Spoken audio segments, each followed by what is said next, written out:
Very warm welcome to our first bonus show of Purple Rain. Very exciting. All the bonus shows are going to be recorded as a video, so I'll put them on my YouTube channel, and they'll also be made as bonus edition episodes for the podcast as well. So there'll be an audio version and a video version, but they'll be recorded as a video, and then we'll convert as audio for the podcast. So, I might actually create a playlist for them on my YouTube channel. I might do look at it as a podcast as well. So you've got a video podcast version of Purple Rain and an audio version of Purple Rain podcast. Okay.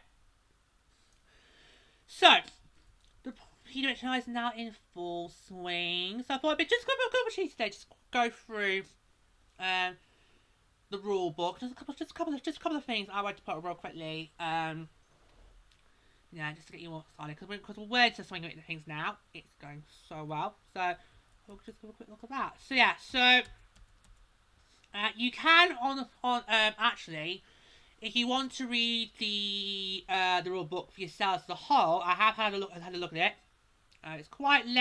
It's quite lengthy, but if you would like to have a read of the rule book for yourselves, then you go to thepwhl.com and you can download a PDF copy of the rule book for yourselves. It's quite lengthy, there's about 197 pages of it, so I'm not going to go through all of them. I'm just going to go through what's on the news article that accompanied it. It covers quite a lot of sections. I'll go through quickly what some of the sections it covers. So it covers, obviously, playing area,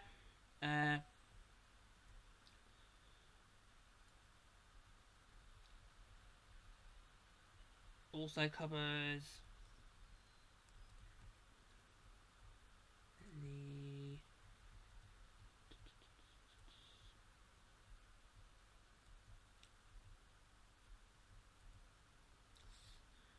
all the rules, penalties. So much.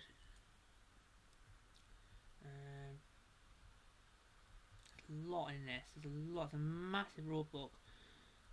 Also,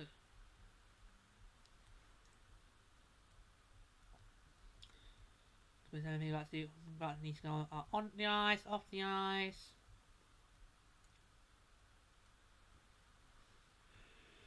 There's a lot in there. There's a lot to cover in there. So if you want to go look at yourself, go on the PWHL.com. Go on the website. You can go and look up yourselves. If you've got time to read it, feel free. If not, I'm going to go through certain bits. Alright.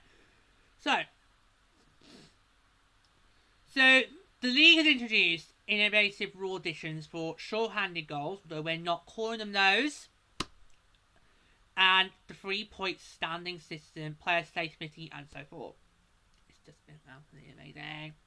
So the Professional Women's Hockey League announced the publication of its official rule book not long before the start of the normal season.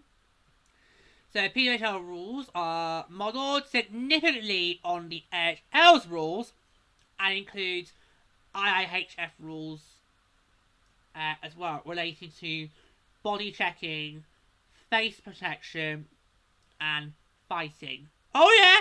The ladies can scrap just as well as the men can. They can absolutely do that. They can also have a scrap as well. They can just scrap just as good as the men can. Okay. Oh yeah. Oh yeah. League has also adopted an innovative rule addition, which I am just loving, following experimentation of various adaptations and in-game scenarios during December's pre-season evaluation camp in Utica, New York. And it's absolutely just brilliant. So the PWHL rule addition specifically applies to Rule 16 minor penalties, inclusion of penalty expiration criteria. So a team who scores is serving a minor penalty in such an instance. The minor penalty with the least amount of time remaining on the clock shall terminate following the short-handed goal. We are calling this the jailbreak goal. If you've been watching a couple of the PWHL games so far, you have heard the commentator refer to it as the jailbreak goal. And that is what we're officially calling it. So we're not calling it short-handed goal. We're calling it the jailbreak goal. Because basically, the process, you score a goal, you bail your player out of the box, and you break them out of jail. So there you go, the jailbreak. It's brilliant term. We need to get jailbreak goal into the dictionary. I don't know how it works. You need to go and ask Susie Dent that. But we need 2024 word of the year in the Oxford Dictionary. We need that to be jailbreak goal. I'm calling that now. It's only January the 18th, but I'm calling that now. We need jailbreak goal to be the Oxford English Dictionary's word of the year for 2024. Calling it now. We need that in the dictionary. It's just brilliant, and we have now seen in action. We have now seen Minnesota has now scored jailbreak goals, so we have now seen in action. It's a really exciting rule, and I think it really answers the long-standing question we've had on Trail Report going all the way back to our second season of what would you rather have? Would you rather have a poor penalty kill, but your power play fire out all cylinders, or would you rather have your power play be rusty and creating chances but not getting into the back of the net, but have a rock-solid penalty kill? Now, Billy have now asked that question, and you kind of want your power play unit to be rocking on all cylinders. Because, trust me, a jailbreak goal will sting a lot more than giving up a power play goal. Yes, power play goals are still effective and still impactful and still obviously will play on the back of the mind, but they will be.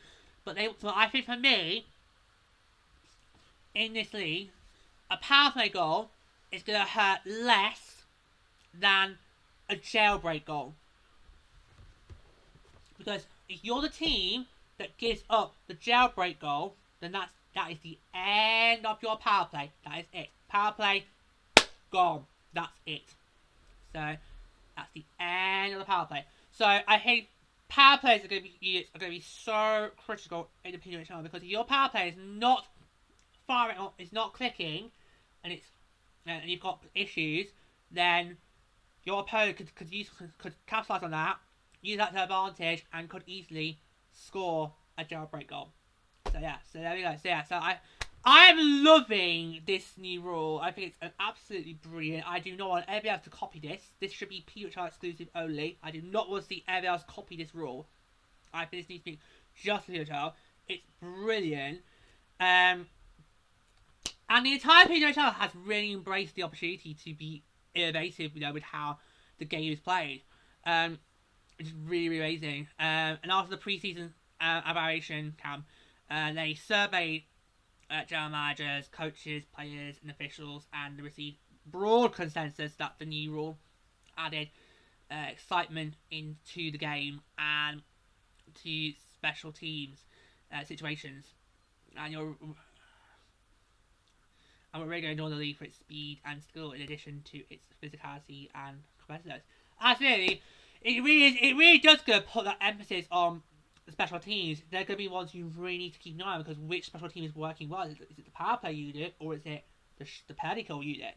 We can still call that special team the penalty kill. It's just we're not calling it short on a goal. We're calling it a jailbreak goal. So get used to saying jailbreak, because we're not calling it short on a goal. The PWHL, nope. I think it really does add that little bit of excitement to the game, because I feel would be interested to see how the fans who are in the moment, who are supporting the team that's on the power play, do you want to play well, or you can't hope it may secretly, yeah, we can see a jailbreak goal, maybe. Well, but that is just absolutely just brilliant. I'm loving that rule, and we need jailbreak goal in the dictionary. We need that in the dictionary. Well, let's make it the Oxford English Word of the year 2024. Let's go. Okay, so the PWHL also announced members of its Player Safety Committee responsible for providing independent review and providing recommendations on supplementary discipline. The committee, chaired by chaired by Jana Hefford. Includes PWHL Special Advisor Cathy Campbell, Pascal, Kate Lowe, a current AHL and AHL on ice official, Mike Murphy, a long-time AHL executive, and former VP of Hockey Operations Matt McMullen, a member of the AHL's Player Safety Department. Officials working PWHL games will be among the top-rated, as identified in close partnership with the AHL and AHL, and in conjunction, in consultation, say, with Hockey Canada and USA Hockey.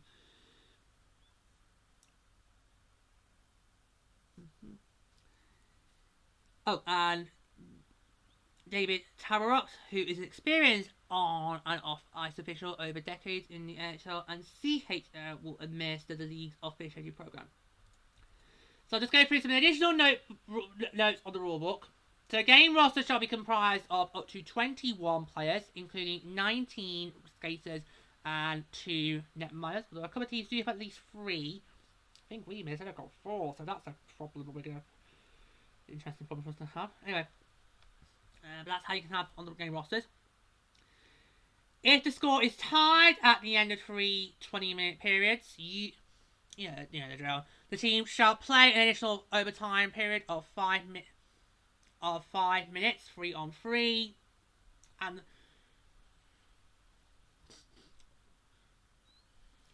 with the team scoring first declared the winner.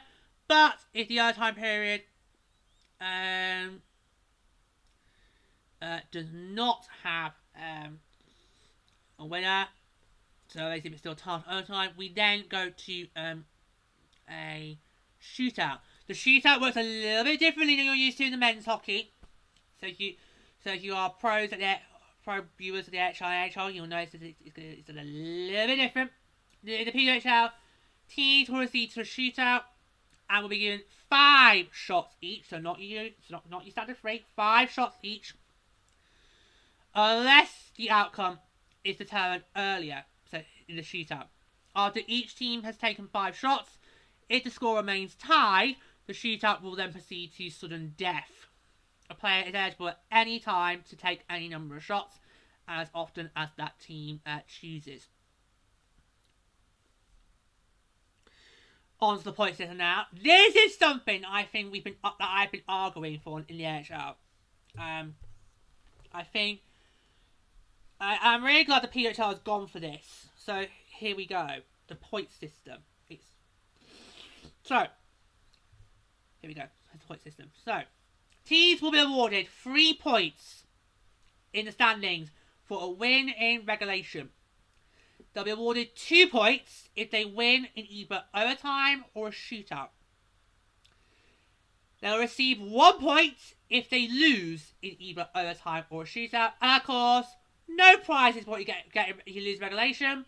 That's right, great big fat 0. Nothing for a regulation loss. This I am just so happy about, because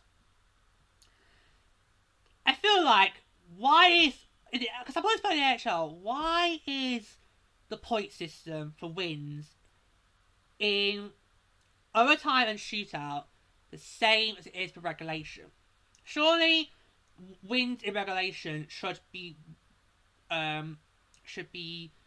seen as more rewarding, and therefore should be awarded a greater number of points. Now, that's not me devouring with the wins of a shootout or overtime. They're just important too, but it's more rewarding for the team to win in regulation, knowing that you've bagged the full amount of points and you've stopped your opponent, especially if it's a division matchup, you've stopped your opponent getting any points at all on the board and maybe helping them further standings. So I feel regulation hockey needs to be rewarded to that a little bit more than it does in the NHL. So I think that's absolutely great. And it's going to make the wins in regulation so crucial, because at the end of the season, when you look at the points standings, and that's got to be 1 or 2 points, you might look at them, oh, if we've got that win regulation, it might be a difference, yeah. So I'm just loving the point system. The ladies are showing the men how it's done in terms of the point system. And how to play the game itself. So just go girls. Absolutely. So I'm just loving that point system. So yeah, great to see that established. let's take a look at the notes. So yeah, so the fewer number of games. Oh, so this is about right. So we're about tiebreakers now. So 2 or more clubs are tied in points during the regular season. The standings of the clubs is determined in the following scenario in tiebreakers. So the first one is the fewer number of games played, i.e., superior points percentage. Then the greater number of games won, excluding games won in overtime or shootout. So regulation wins. So there you go. So that's how crucial regulation wins are going to be, because that's going to be the next tiebreaker. So, and that figure is reflected in the RW column standings. The greater number of games won, excluding games won by shootouts, i.e. regulation and overtime wins. That figure is reflected in the ROW column. The greater number of games won by the club in any manner, so i.e. total wins, that figure is reflected in the W column. The greater number of points earned in games against each other among 2 or more tied clubs for the purpose of determining standings for 2 or more clubs that have not played an even number of games with 1 or more of the set of tied clubs. The first game played in the city that has this extra game, the odd game, shall not be included. When more than 2 clubs are tied, the percentage of available points earned in games among each other, not including any odd games, shall be used to determine the standings. The greater differential between goals for and against, including goals scored in overtime, or awarded for the prevailing in shootouts for the entire regular season, that figure is reflected in the diff column. And then finally, the greater number of goals scored, including goals scored in overtime, or awarded for prevailing in shootout for the entire regular season. That figure is reflected in the GF column. Like I said, you can check this rulebook out for yourselves. I've just gone through little bits here, but you can check the rulebook out. So you go to the PWHL website. That is thepwhl.com, and you can find the rulebook there. There's a PDF version of it. You can look up yourselves. If you've got a lot of reading time, go ahead, read the whole thing. It's well over 200 pages. I'm not going to do that. I'm not going to read that for you guys. Oh my god, you go do it yourselves. You must pay your hand up. Go free. Go ahead. I won't stop you. Yeah. So it's mostly it's the hockey we all know, come to know, but there's a couple of little changes in there that just makes the PWHL just stand out from all the other hockey leagues. I think it's absolutely amazing to see these changes implemented. They really have so far. We're about what 3 weeks in. We're about 3 weeks in, 4 weeks in, and to see these changes already implemented is absolutely amazing. You really do see the game taken up a whole new level. It's just absolutely amazing, and it's. And it'd be very interesting, to just review this all at the end of the year. That would be really, very good. Just get a look at that as a whole. It'd be really interesting to review that at the end of the season. It's absolutely. I mean, just to see these changes in, it's just amazing. So it just makes the PWHL just stand out that little bit more. It just makes it just so much more exclusive and more inclusive, and I think they are really interesting. And we've already seen seen these little additions just impact that game a bit more. I mean, and it just makes the game that more exciting. It kind of feels like you're seeing the game for the very first time again, because we're seeing the game in a brand new way. We've all probably been involved with hockey for a very long time now. We kind of know how the game now works off by heart. We could probably read the rules off by heart. Somebody who doesn't know them, and so what the PWHL does, it brings in these unique features, these unique changes to the game, which makes them more accessible, and it just gives that fresh look of hockey. It's like looking at a completely different new way to play hockey. And it shows how what it really does show. It shows how the game can be adaptable. So you can make tiny changes that will help improve the game, help give it that different and unique flavour, and yet it still works. It still works with the mechanisms that we've known for a very, very long time. So I think absolutely works. So yeah, so I want to put a quick that through, because obviously we've got a lot of us going to be new to this brand new league. So let's quickly put that through. I'm glad I waited till a couple weeks in the season so I can then tell you about the jailbreak goal, because we now have seen one of those. Remember, jailbreak, not short-handed. I don't want to hear anybody say the word short-handed goal during the PWHL. It's not a short-handed goal, it's a jailbreak goal. They are jailbreak goals, not short-handed goals.